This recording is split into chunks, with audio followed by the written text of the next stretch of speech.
Grenland, najveće ostrvo na svetu, autonomna teritorija unutar Kraljevine Danske, geografski deo Severne Amerike, ali kulturno vezan za Evropu, poznat po svojoj ogromnoj ledenoj kapi koja pokriva preko 80% njegove kopnene površine. Danas ne predstavlja više samo ogromno bogato ledeno prostranstvo, već predstavlja borbu za budućnost. Ovo je možda sada najvažnija geopolitička tačka na planeti. Ne samo da može doprinijeti novom ratu, već i uništenju najvećeg saveza na svetu, uništenju NATO-a.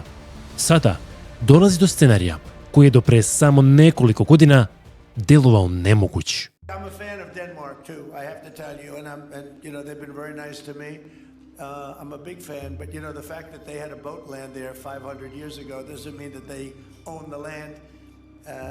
Sure, we had lots of boats go there also, but we need that. Yeah, sure, I'd love to make a deal with them. It's easier.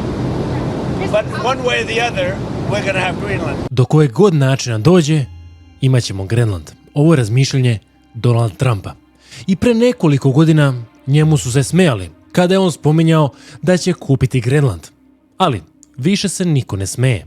I ovoga puta on spominje i moguće korištenje same vojske. Posebno se niko ne smeje kada je Donald Trump odbacio međunarodno pravo, rekavši da samo njegov sopstveni moral može obuzdati agresivnu politiku koju sprovodi širom sveta. Ovo je rekao nakon otmice venecuelanskog predsjednika Nicolasa Madura. Ne treba im međunarodno pravo. Ne želim da povređujem ljude. Do ovih dešavanja sa Madurom, evropski lideri nisu smatrali da je Trump bio toliko ozbiljan što se tiče otimanja samog Grenlanda. Evo ovako su nekad govorili. Dear President Trump, listen very carefully. Greenland have been part of the Danish kingdom for 800 years. It's an integrated part of our country. It is not for sale. Let me put it in words you might understand. Mr. Trump, off. Ovako su nekada govorili, ali više ne. Evropski lideri su sada uplašili i shvatili su da je Trump ozbiljan, ne blefira i da će pokušati uzeti Grenland ili milom ili silom. Trump je toliko ozbiljan oko svega ovoga da sada evropski lideri razmatraju o razmeštanju dodatnih NATO trupa na Grenland kako bi odvratili moguće preuzimanje Grenlanda od strane Sjedinjenih Američkih Država. Oni spominju i mogući raspad NATO saveza, a sada čak neki evropski lideri poput Francuske i Italije odjednom žele da komuniciraju sa Putinom navodno oko okončanja rata u Ukrajini. A sećate se, pre toga uopšte nisu bili za to. Trump je bio za to. Šta se promenilo? Možda Grenland. Dok je Evropa smatrala da će Rusija izvršiti invaziju na Evropu i dok je uništavala energetsku zavisnost od te zemlje, oni su ostali zavisni od Sjedinjenih Država, koji sada prete mogućom invazijom. A sada ostajemo sa pitanjem zašto Donald Trump toliko želi Grenland. Prvo ću vam prezentovati Trumpov razlog, a onda ću vam prezentovati stvarni razlog. Sve povezano sa otmicom Madura. Maduro je bio poruka, ne samo za svet, već i za evropske lidere. Mi smo izvan međunarodnog prava, mi smo najsnažniji, igraćete kako mi to kažemo. Sami evropski lideri su bili šokirani, da ne kažem uplašeni. Sam Macron je ostao neutralan, suzdržao se sa svojim mišljenjem oko cijele ove situacije. Odjednom su se svi sjetili međunarodnog prava, kojeg su gazili godinama. Dobro je Šojić jednom rekao: vidite, zaigrala mečka i pred Vaškom, što kaže naš people. Idemo redom. Posle više mesečnih pretnji, američke snage su 3. januara 2026. godine bombardovale Venecuelu i srušile vlast Nicolasa Madura, otimajući predsjednika i njegovu suprugu iz Karakasa. On je poručio da će Washington sada upravljati Venecuelom i iskoristiti njene ogromne rezerve nafte. Ovo praktično kidnapovanje šefa suverene države nema presedan u novijoj istoriji. Analitičari porede ga tek sa hapšenjem Sadama Huseina ili Manuela Noriege decenijama ranije. Ta dolazi do hitne sednice Saveta bezbednosti, generalni sekretar Ujedinjenih nacija sve to oštro kritikuje, govori da je to bez presedana, ali šta mogu? Ne mogu ništa, Ujedinjene nacije više nemaju nikakvu svrhu. I tu Trump nije stao. Nakon ove poruke da su izvan Ujedinjenih nacija i međunarodnog prava, 17. decembra 2025. godine Washington pokreće ekonomsku ofanzivu. Uvode pomorsku blokadu Venecuele nastojeći da preseku svu trgovinu naftom po sankcijama. Ona sugeriše da droga bila samo izgovor. Znači, dolazi do potpune pomorske blokade Venecuele i vojnog zauzimanja tankera. do 7. januara 2026. godine SAD su prestreljale 5 brodova i to posebne flote senki koje krijumčare naftu iz podsankcionisanih država. Ovo je bio indirektan, tačnije direktan udar na Kinu. Prema novinaru Seymouru Hershu, Kina je kupovala jeftinu, tešku sirovu naftu iz Venezuele i sva ova otmica Madura, napadi na Caracas, sve to u stvari bilo napravljeno zbog Kine. Sve ovo je povezano i sa sadašnjom krizom u Iranu. Kada je pala sadašnja iranska vlast, to je bio još jedan direktan udar na Kinu, a Amerikanci mogli da instaliraju upravo svog predstavnika ili ti člana bivše kraljevske porodice Irana. I na kraju, svi ovi događaji su povezani i konačno nas vode do Grenlanda.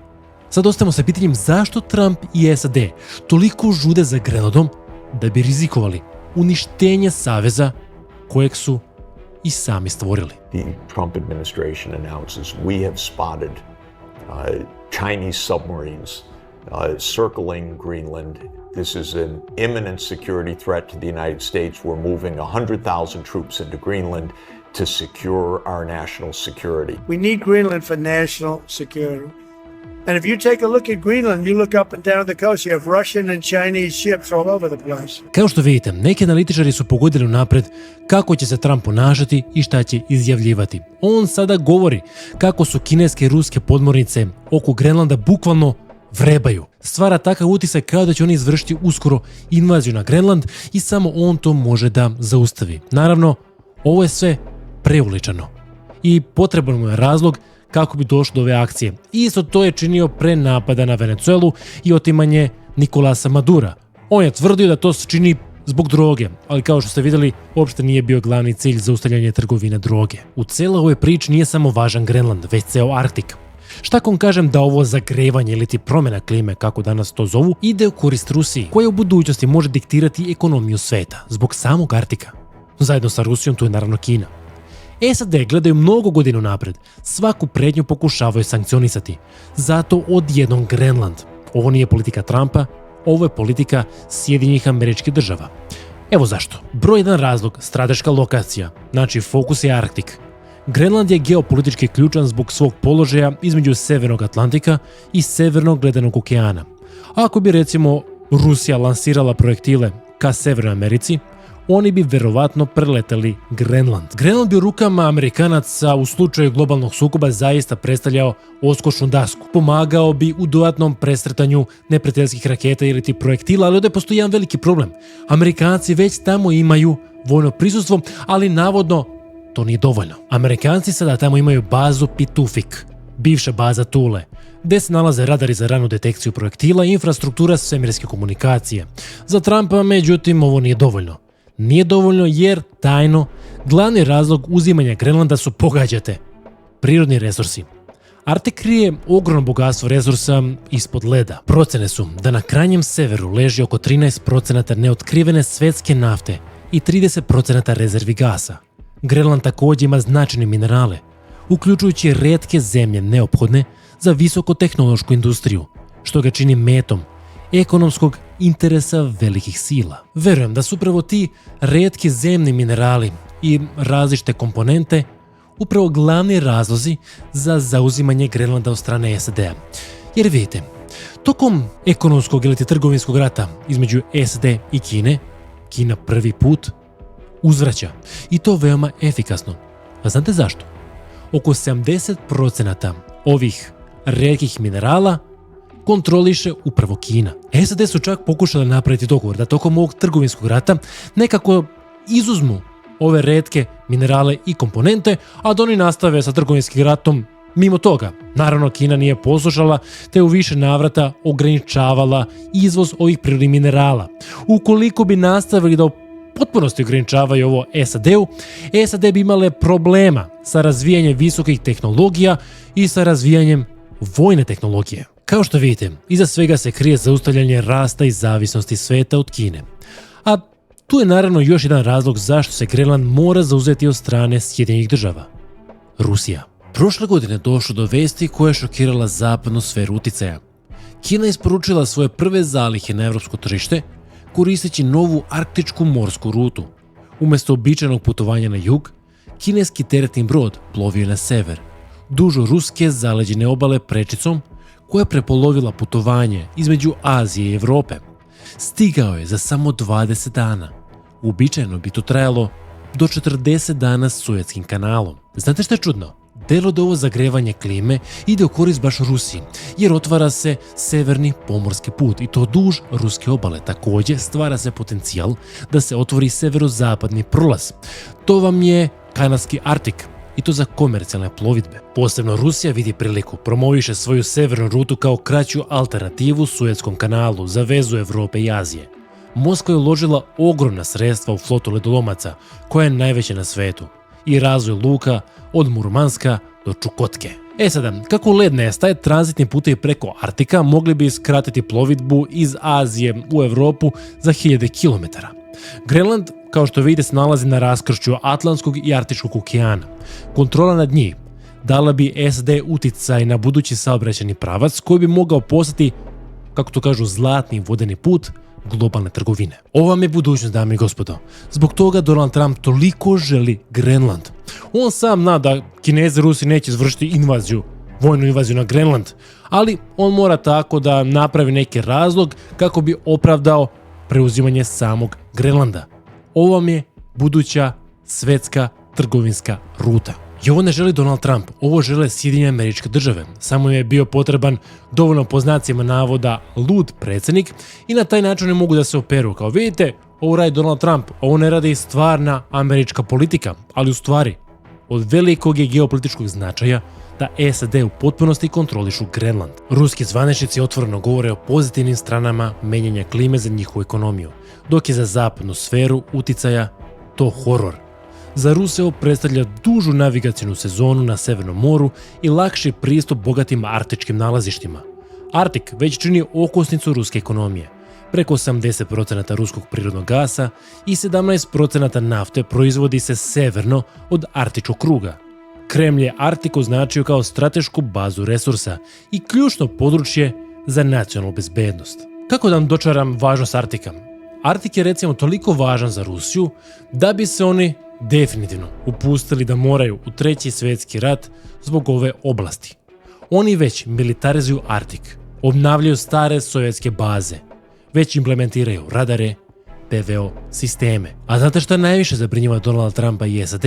Rusija polaže pravo na ogromni deo Arktičkog podmorja. Zbog toga oni žele Grenland. Zbog toga je sada tolika panika. Sve u svemu, dame i gospodo, sve je zbog para. Sada, Amerikanci makar za sada imaju jednu košnicu. Američki ultimatumi oko Grenlanda izazvali su uzbunu u Evropi. Grenland je autonomna teritorija Danske, iako nije član EU.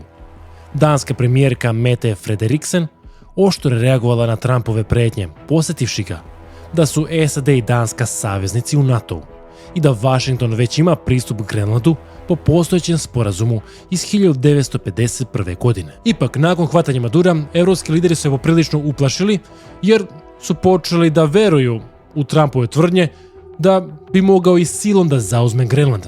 Frederiksen je čak morala da ga podsjeti. Napad jedne članice NATO-a na drugu znači kraj NATO saveza. Čelnici Europske unije i NATO-a su stali iza Danske i sada kuju planove šta da rade u scenarijima ako Trump pokuša da preuzme Grenland.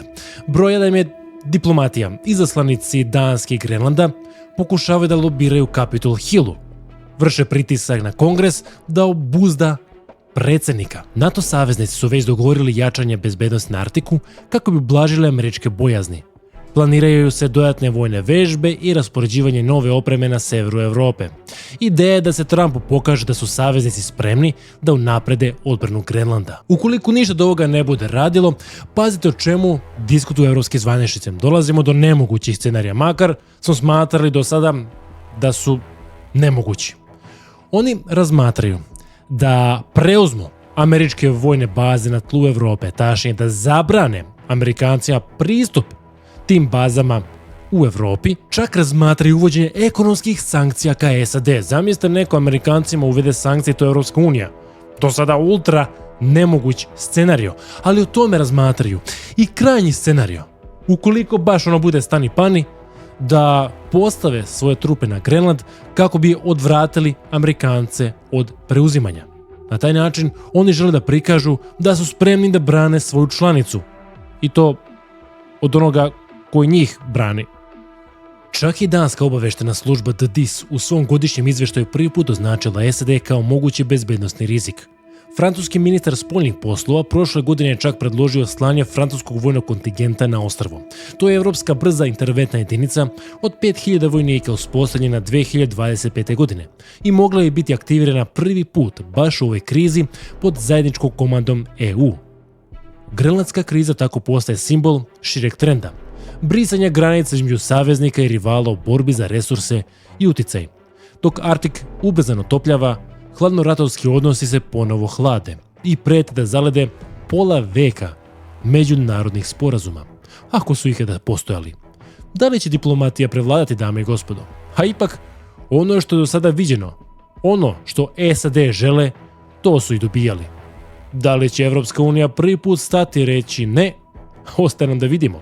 Ali, Sjedinjene države po svaku cenu moraju imati uticaj na Grenlandu. Hvala svima što zvoli vreme za video, nadam se da uživate mom raznovrsnom radu. Ukoliko je to slučaj, like i subscribe bi zaista bili od pomoći i ako vam slučajno ne stižu obavještenja kako god izbacim naredni video, uključite to famozno zvonce i kliknite sva obavještenja. Također tu su i društvene mreže, pa možete biti u toku kad god izbacim naredni video. Sve informacije, linkove možete pronaći u opisu klipa. I da kažem ono moje famozno, do sljedećeg viđenja, pozdrav!